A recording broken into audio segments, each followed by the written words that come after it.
Well, with me now, AFC Wimbledon head coach Mark Robinson. Great memories of an important win at Accrington last season, of course, Robbo, but we're expecting a much tougher test this time around, yeah?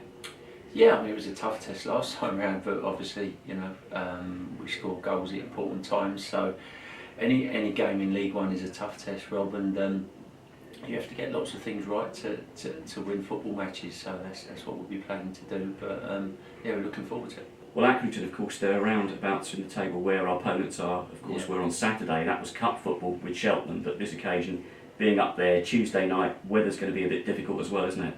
Yeah, it looks like the weather might not be great, but obviously it's the same for both sides.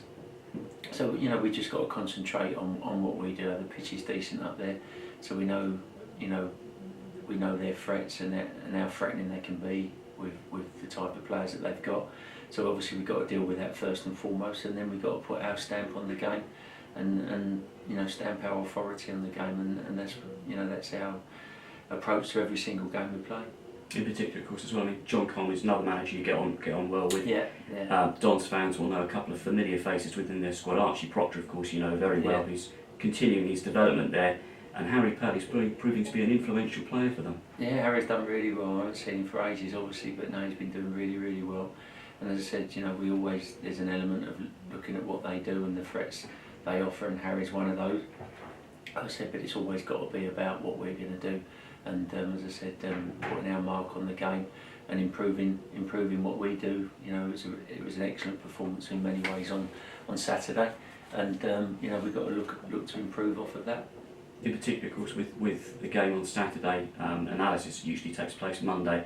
What about where we kind of let Cheltenham back into the game towards the end there? Was that a real focal point of your analysis? Yeah, well, we haven't done it today, so it was important today that the lads recovered and we got recovery sessions in, so they trained this morning.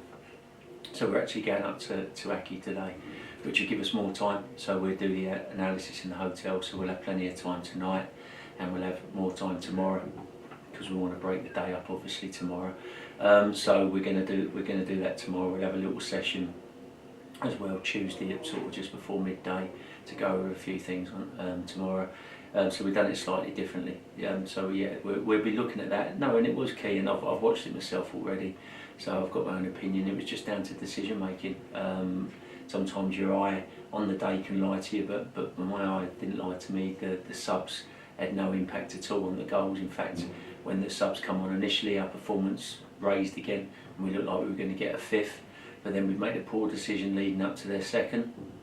But even after that, it felt more like a consolation watching the game back. But then obviously the third goal has completely changed the mindsets of both sets of players after we scored the own goal. So again, and it was just down to some decision making and communication. But no pathway to where you want to go is without mistakes, and especially when you're trying to play progressive football. So you want to have as little as possible, but it happens. No one keeps account of the goals when you smash it 50 yards up the pitch and it comes straight back down your throat and they score. But when you kind of make the mistakes we made Saturday, they're more obvious and they look worse because of the nature of them. So you want to eradicate them, but it is the nature of the beast if you want to play a progressive style of football. Yeah, I mean, it's not saying it's going to happen often, is it? It's a part of the learning process. Yeah, it is, and as I said, it's a lot of it is just down to decision making and communication and tiny little things, just little things. And as I said,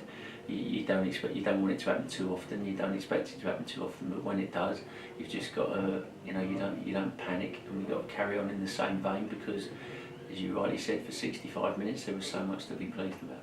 Team news, what sort of shape are we in?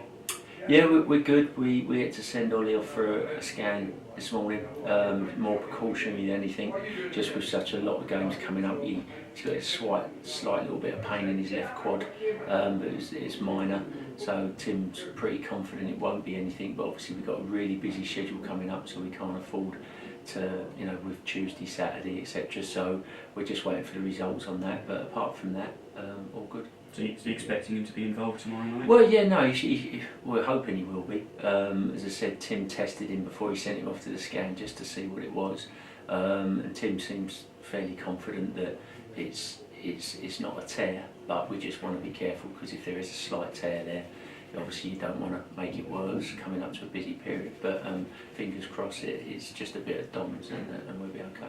Okay. Egley Kadja, got to talk about him. 728 days, he was saying, he's counting the days since his last game.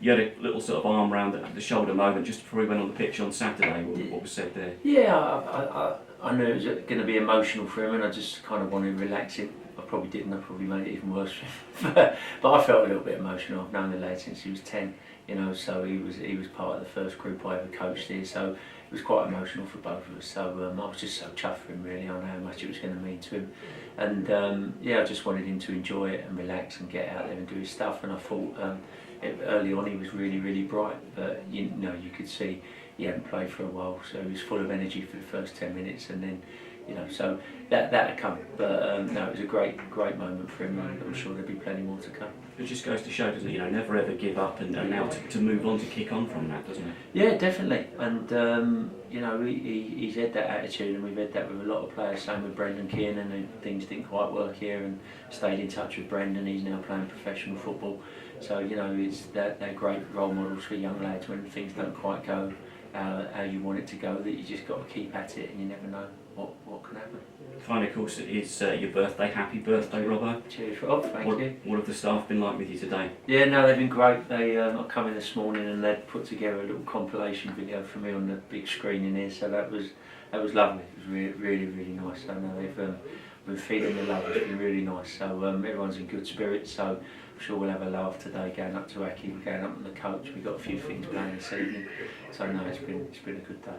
Excellent. Thanks very much indeed, Robbo. Cheers, Rob. Thanks.